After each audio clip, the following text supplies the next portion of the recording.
Hey everybody, this will probably be a quick video, but I want to show you the quickest and easiest way to dial in a probe tip on a Tormach.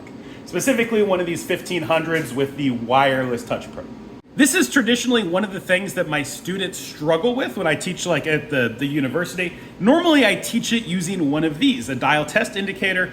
You put this up against the ruby, you spin the probe, you dial in the run out until you get centered. Tormach has an easier way. The first step is to remove the broken tip. To do that, I find just like the smallest Allen wrench in my set, put it through this little hole, and then you want to pull up gently as you turn to the left. Pulling up kind of locks that switch in place to make sure that you're not damaging the mechanism. And then make sure everything is clean, and you can go ahead and put your new tip back in. Get it finger tight first. Put the tiny Allen wrench through, again pull up, and then lightly snug it by rotating to the right. Definitely don't over torque that. You want to be really, really gentle. You want to make sure that it is threaded in there because a loose probe tip will absolutely confuse you for a week, but you don't want to damage the fairly sensitive electronics in here. The probe goes back in the machine, and since that probe was on, I probably need to hit reset to clear some alarms. And we can jog over to this ring gauge that I already have in place.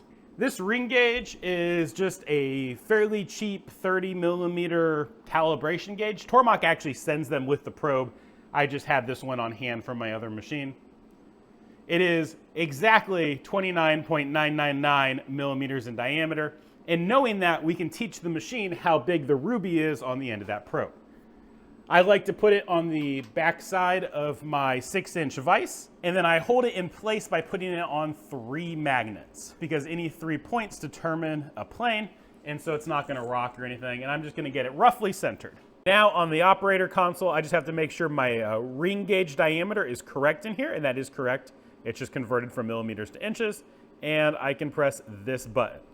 Now this is a good time to point out, if you are calibrating your probe, make sure that these feeds here match what you're going to put in cam so that it's always probing at the velocities you calibrated at. So whenever I do this, I always do it twice in a row because you can end up with a little bit of error if the probe is not perfectly centered in that ring when you first start. So pressing it once gets you a rough calibration and puts it in the center of your ring, and then doing it again puts it in the exact center of the ring.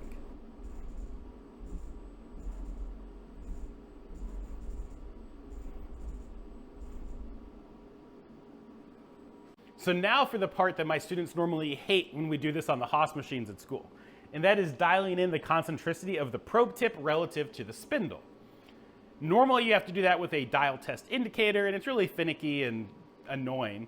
Sometimes you get it right pretty quickly, sometimes it can take you a long time of chasing your tail.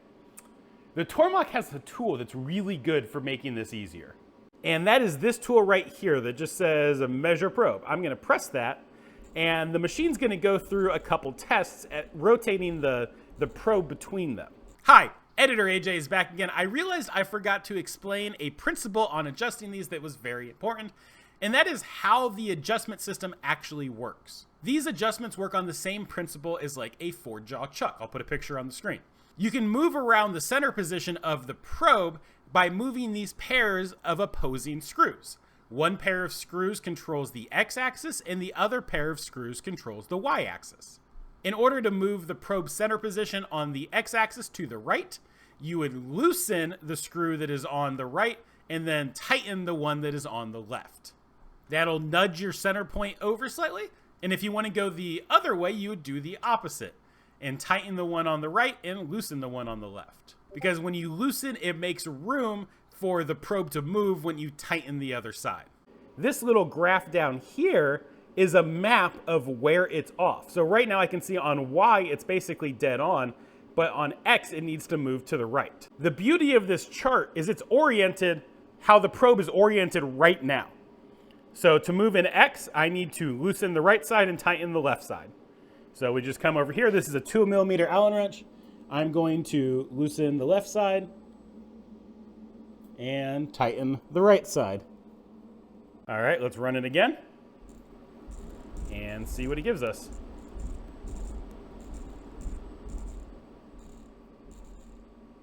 All right, so I moved about halfway. I need to do that again. Loosen the left and tighten the right. Try again. All right, we're still a little bit closer. I didn't move as much as I should have.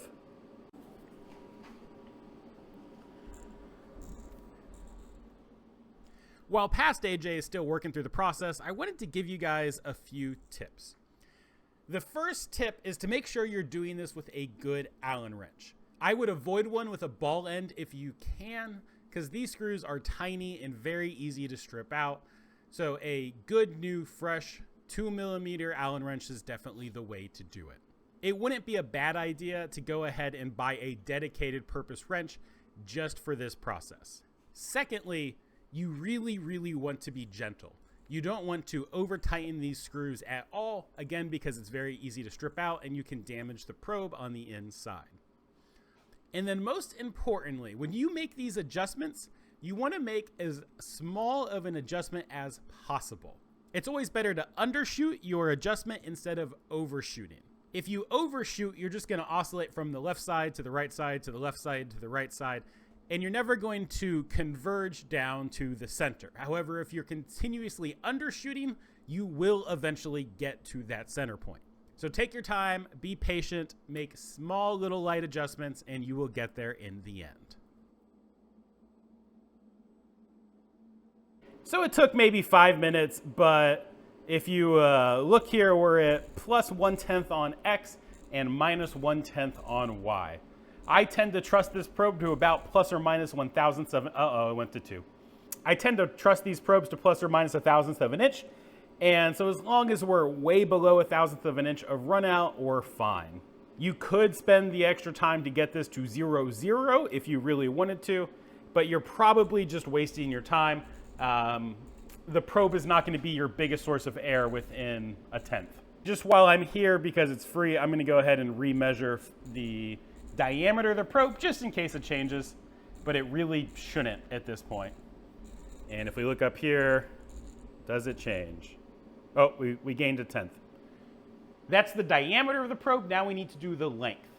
For length, we need to start by getting this out of here.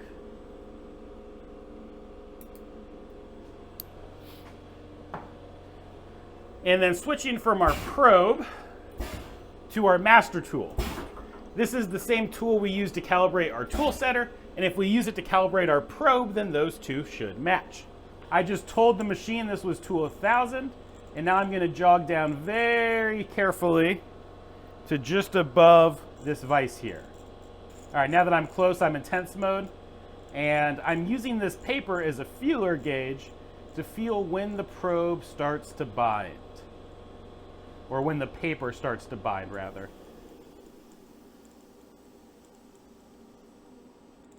Oh, there it is. All right, so right here, there's friction, 1/10 down, it's bound. I'm gonna go back up to the friction level and call that my 0. Back on the probing menu, I can hit this button. And that's just setting this position right there in the machine as the 0 for when we do the probe height calibration. This master length is the probe of my master tool plus the measured thickness of that piece of paper. In this case, that paper was 3.5 thou when I mic'd it, and my master gauge is 3 1/10. So together they make whatever that number is. Being very careful to jog the right direction, I can now pull out my master tool and then put my probe back in. Then I can move the probe back close to the surface here, only moving in Z, not moving X or Y at all. And then this button right here will cause the probe to probe the vise, setting our Z length. And that's it, probe's calibrated. So I started a new company called Subtract Manufacturing. Subtract is a collective of small machine shops that are working together to accomplish more than we can on our own. For example, I am good at making small parts like this one, but I suck at making big parts, and I'm not very good at production work. By creating a collective of shops, we can have different shops that each can focus on their own niche. So I can take the small parts, someone else can take the production work, someone else can take the large work, etc. And that lets us accomplish a lot more than we could as individual shops. It lets us focus on what we're good at and niche down and not try to do everything at the same time. For customers, this is great because you get access to a bunch of experts at one place. You don't have to go find the niche shop that can do small parts or the niche shop that can do big parts.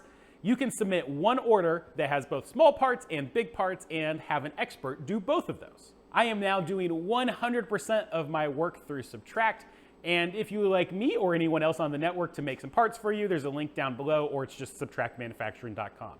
Also, if you are interested in joining the Subtract network as a vendor, you can do so at that same website. Thank you guys for watching. I'll see you in the next video. I promise we'll get back to project videos basically as soon as I have bandwidth for them.